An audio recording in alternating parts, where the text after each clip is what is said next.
ஜனநாயகன் இசை வெளியிட்டுள்ள கேன்சல், ரத்து, விஜய்க்கு மூக்கறுப்பு. எதுக்காக அங்க போய் நடக்குது? அதுக்கான காரணம் என்ன? டப்பு, காசு. வழக்கமா ஒரு பெரிய படத்தை பார்த்தீங்கன்னா ஒன்று சன் பிக்சர்ஸ் வாங்குவாங்க, எல்லாம் ரெட் ஜெயண்ட் வாங்குவாங்க. இப்போ ரெண்டுக்குமே கிடையாது. இங்கிருந்து அந்த ரஜினி, கமல் யாரும் போனா விஜயோட மரியாதை குறைஞ்சிடுங்க. நிச்சயமா அரசியல் படமாகவும் இருக்கும். இந்த திமுக அரசுக்கு செம சவுக்கடி அந்த படத்தில் கொடுத்துப்பாரு. ஜனநாயகம் படம் அவருடைய கடைசி படம் அல்ல. தேர்தலுக்கு பிறகு அவர் நிச்சயமா கோட்டைக்கு போக மாட்டாரு, கோடம்பாக்கத்து தான் போவார். ட்ரெண்ட்வுட்ஸ் மக்களுக்கு வணக்கம். இது பைல்வான் டாக்ஸ். சினிமாவை பத்தியும், சினிமா நடிகர் நடிகைகளை பத்தியும், வரப்போற புது புது படங்களை பத்தியும் சூப்பரான அப்டேட்டான விஷயங்கள் எல்லாத்தையும் இப்ப நாம சார் கிட்ட கேட்டு தெரிஞ்சுக்கலாம். வாங்க ஷோக்குள்ள போலாம். வணக்கம் சார். என்னை வாழ வைத்துக் கொண்டிருக்கும் யூடியூப் சேனல் நேயர்களுக்கு நன்றியும் வணக்கம். உங்களை பார்க்கறதுல ரொம்ப சந்தோஷம் சார். ஏன்னா நீங்க பேசினாலே அடுத்து சினிமாவில் என்னென்ன நடக்க போகுதுன்றதை நாம தெரிஞ்சுக்க போறோன்ற ஒரு ஹாப்பினஸ் எப்பவுமே இருக்கும். அதே மாதிரி வியூவர்ஸுமே நீங்க எப்போ வருவீங்க, எப்போ பேசுவீங்க, அடுத்து சினிமாவில் யாரை பத்தி என்ன சொல்லுவீங்க அப்படின்ற ஒரு எதிர்பார்ப்பு நிறையவே இருக்கு. இப்போ மக்கள் எல்லாருமே எதிர்பார்த்துட்டு இருக்கிறது, எல்லாரோட கண்ணுமே இருக்கக்கூடிய ஒரே ஒரு நடிகர், தலைவர் அப்படின்னே சொல்லலாம், விஜய் மேலதான். அவரோட படம் ரிலீஸ் ஆக போகுது. அதுக்கு மிகப்பெரிய ஒரு எதிர்பார்ப்பு இருக்கு. ஒரு பாட்டு ரிலீஸ் ஆகி கொஞ்ச நேரத்திலே பல மில்லியன் வியூஸை தாண்டுச்சு அப்படின்னு சொன்னாங்க. ஸோ இப்போ அந்த படத்தை பத்தின அப்டேட்ஸ் கண்டிப்பா உங்களுக்கு தெரியாம இருக்காது சார். இது விஜய் ரசிகர்களுக்கு மிகப்பெரிய ஒரு ட்ரீட்டா இருக்கும்னு நினைக்கிறேன் நீங்க சொல்ல போற விஷயம். ஸோ என்னென்ன விஷயங்கள் இருக்கு? இது அதிகாரப்பூர்வமான அறிவிப்பு. சமீபத்துல ஜனநாயகன் இசை வெளியிட்டுள்ள கேன்சல், ரத்து, விஜய்க்கு மூக்கறுப்பு அப்படின்னு நிறைய இஷ்டத்துக்கு உருட்டி விட்டாங்க, ரீல்ஸை போட்டாங்க. இது அதிகாரப்பூர்வம் அறிவிப்பு. ஜனநாயகன் படத்தினுடைய இசை வெளியீட்டு விழா டிசம்பர் 27 நடக்கிறது. ஆனால் தமிழகத்தில் இல்லை, மலேசியாவில் நடக்குது. அதாவது மலேசியாவில் இசை நிகழ்ச்சியோட ஜனநாயகனுடைய இசை வெளியீட்டு நடக்குது. இதுக்கு டிக்கெட் எவ்வளவு தெரியுமா? குறைஞ்ச விலை டிக்கெட் 2500 ரூபா, அதிகபட்ச விலை 15,000 ரூபா. இந்த மாதிரி மலேசியாவில் எந்த விழாவுக்கும் டிக்கெட் போட்டதே இல்லை. ஒன்று. அது மட்டும் இல்லை, இந்த விழாவில் 35 பாடல்கள், 35 பாடல்கள் விஜயோட பாடல்கள், ஆமா, ஒளிபரப்புறாங்க. அதாவது ஆர்கெஸ்ட்ரா போட்டு ஒளிபரப்புறாங்க. ஸோ அதிகமாக அது காலையிலேருந்து தொடங்குதா, மத்தியானம் 2 மணிக்கு தொடங்குதாங்கிறது தெரியல. ஆனால் விஜய், இயக்குனர், நடிகர்கள் எல்லோருமே ஸ்பெஷல் ஃப்ளைட்டில் போகிறாங்க. அன்னைக்கு அந்த விழாவில் கலந்துக்கிறதுக்காக சென்னையிலேருந்து 4-5 ஃப்ளைட்டு மலேசியாவுக்கு விடுறாங்க. ஓசில இல்லை, காசு தான். எவ்வளோ டிக்கெட் போடுறாங்களா அது போய் பார்த்துட்டு வர்றதுக்கு அவ்வளோ. ஏன்னா இந்த அளவுக்கு இதுவரைக்கும் மலேசியாவில் டிக்கெட் போட்டதில்லை. அந்த அளவுக்கு ரெக்கார்ட் பிரேக் பண்ணியிருக்காரு விஜய், அதில் எந்த சந்தேகமே இல்லை. அதனால் அந்த லைவ் டெலிகாஸ்டிங் பண்ணுறாங்களா, இல்லை அதை எடுத்து மறுபடியும் இங்கே டெலிகாஸ்ட் பண்ணுறாங்களா, அதுக்கும் தனியாக வருமானம் வருது. அதனால் ஜனநாயகன் படத்துக்கு ரஜினி கூட இங்கேருந்து ஸ்பெஷல் ஃப்ளைட்டில் போனார் மலேசியாவில், அது கூட இவ்வளவு கிடையாது. முதல் தடவையாக எவ்வளவு? 2,500 ரூபாயிலிருந்து 14,500 ரூபா வரைக்கும் டிக்கெட்டு. ஓகே, ஆமாம். அது மட்டும் இல்லாமல் வழக்கமாக ஒரு பெரிய படத்தை பார்த்தீங்கன்னா ஒன்று சன் பிக்சர்ஸ் வாங்குவாங்க, எல்லாம் ரெட் ஜெயண்ட் வாங்குவாங்க. இப்போ ரெண்டுக்குமே கிடையாது. சன் பிக்சர்ஸ் விலையெல்லாம் கேட்டாங்க, கேட்டு தயாரிப்பாளர் கூட அப்படியே நெளிஞ்சு கொடுத்துடலான்னாரு. ஆனால் விஜய் வேண்டாம், அது நல்லா இருக்காது. ஏன்னா நாம் தமிழ்நாடு திகழத்தில் நான் தொடங்கியிருக்கேன்.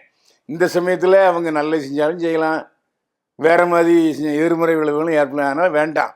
முதல் முறையாக விஜய் படம் அந்தந்த ஏரியா விநியோகத்தை கொடுத்துட்டாங்க. 5 விநியோகஸ்தர்கள்ட்ட கொடுத்துருக்காங்க.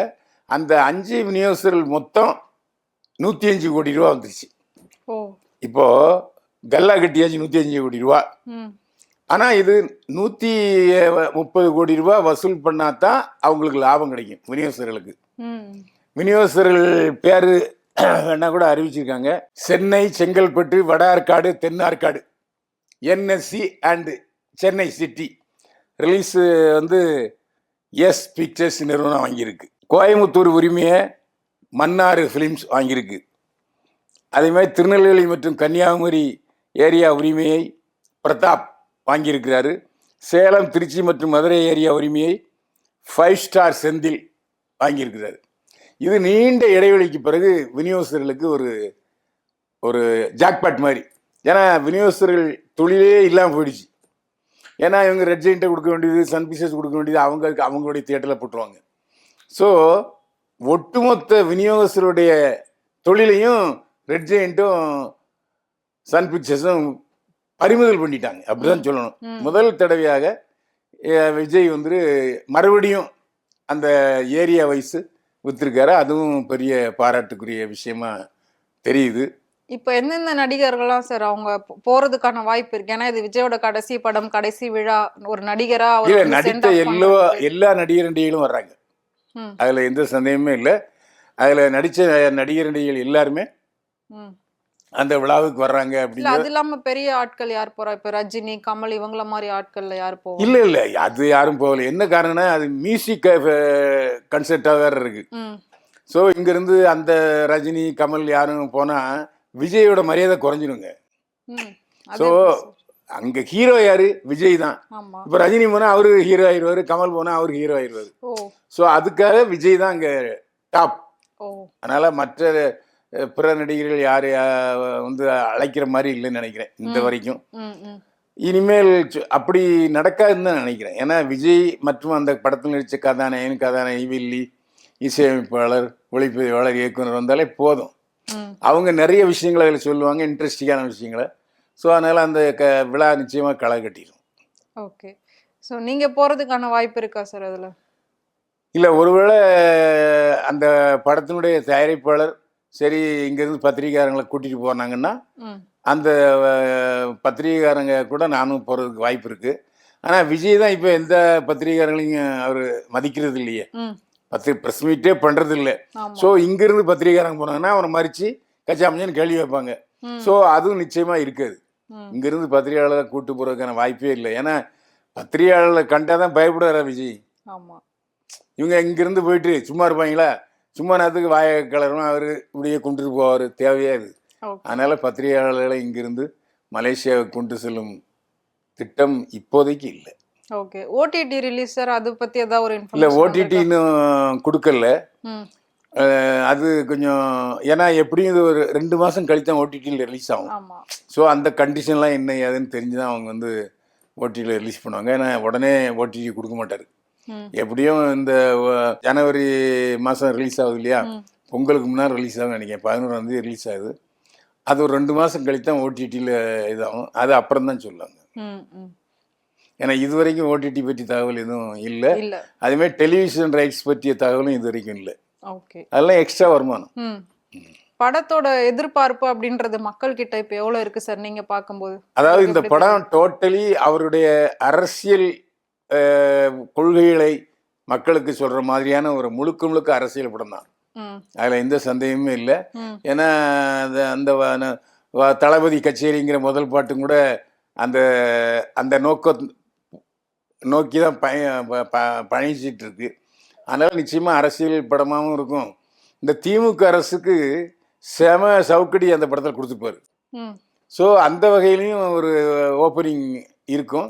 அது இல்லாமல் விஜயோடைய வழக்கமான அந்த சின்ன பசங்களுக்கான விஷயங்கள், அப்புறம் பெண்களுக்கான விஷயங்கள், அதாவது குடும்பத்தோடு உட்காந்து பார்க்குற படமாக அந்த படத்தை கொடுப்பாரு விஜய். அதில் எந்த சந்தேகம் இல்லை. அதாவது அரசியலை பற்றி நாம் எதிர்மறையாக சில கருத்துக்களை சொன்னால் கூட இந்த விஷயத்தில் ஜனநாயகன் படம், அந்த படம் நிச்சயமாக சக்ஸஸ் ஆகும்.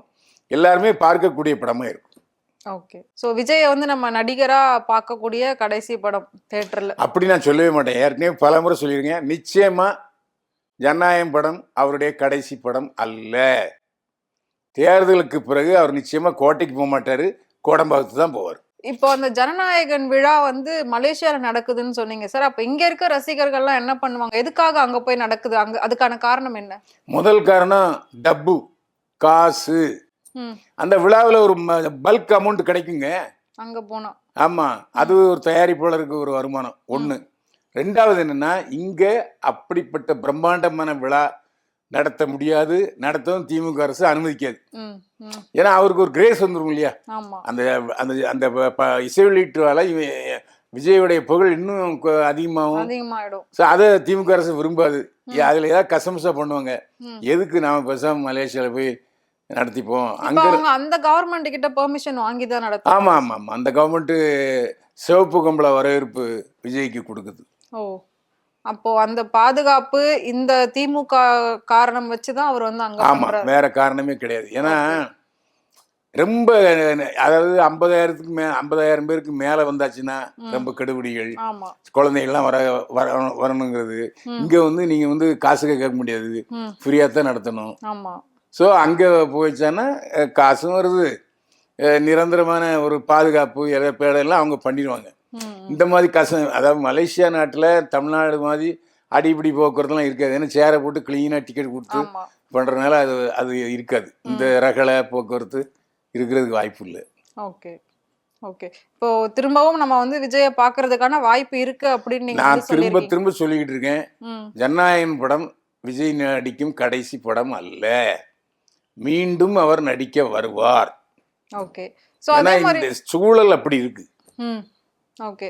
அதே மாதிரி இப்போ ஜனநாயகன் அப்படின்னு பேர் வச்சிருக்காங்க. இந்த படம் வந்து அவர் அரசியலுக்கு வந்ததுனால இந்த மாற்றத்தை இந்த மாத்தி வச்சிருக்காங்களா, இல்லாட்டி இதுதான் பேருன்னு ஃபர்ஸ்ட் ஃபிக்ஸ் பண்ணிருக்காங்களா சார்? இல்ல ஏன்னா இல்ல பேர் ஃபர்ஸ்ட் வெளியிடாம இருந்தாங்க. இல்ல, அதாவது இவர் சினிமாவுக்கு வருவதற்கு தயாரான சூழ்நிலையில ம். இந்த படம் தெலுங்குல இருந்து ஒரு டப்பிங் படம். ஓ. ஆமா, அது அரசியல் படம். அதே அரசியல் படத்தை இங்கே தமிழுக்கு தகுந்தபடி மாத்தி பண்ணியிருக்காங்க. Okay, okay. Thank you sir. நீங்க வந்து ஜனநாயகன் பத்தி சூப்பரான எக்ஸ்க்ளூசிவான அப்டேட்ஸ் எல்லாம் வந்து ஸ்பெஷலா எங்களுக்காகவே கொடுத்துருக்கீங்க. Thank you so much sir. மீண்டும் சந்திப்போம். வாழ்க வளமுடன்.